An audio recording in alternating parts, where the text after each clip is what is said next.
This week, Central Texas landowners will have a chance to voice their concerns, comments, and questions all about a large natural gas pipeline that's now being proposed. Yeah, right now the proposed path cuts through 10 counties in the 6 News viewing area. Today I talked to a lawyer who represents landowners. He says this phase of the Day-Law Express project is critical and it's important you know your rights.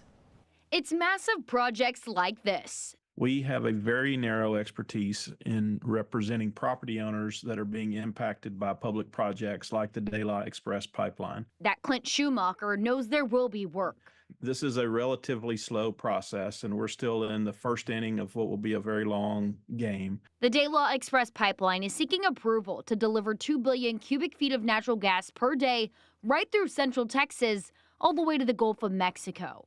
Public comment is being requested, and Schumacher says right now it's critical for landowners. The best thing to do is to raise issues that you may have with the pipeline company early and see if they will agree to reroute the line.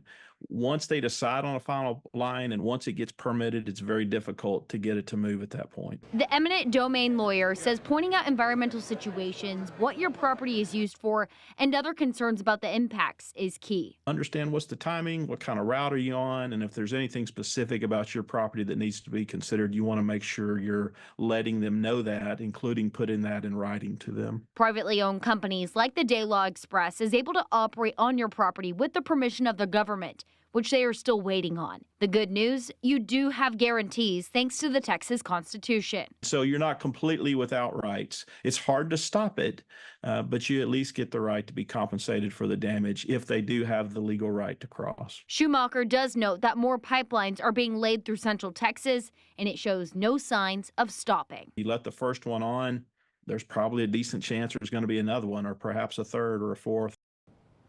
Well, if you would like to attend the public input meetings this week, there is one in Lott tomorrow evening and another in Gatesville on Wednesday. We have the times and locations on our website, kcntv.com, and that's where you'll also find more information about your rights.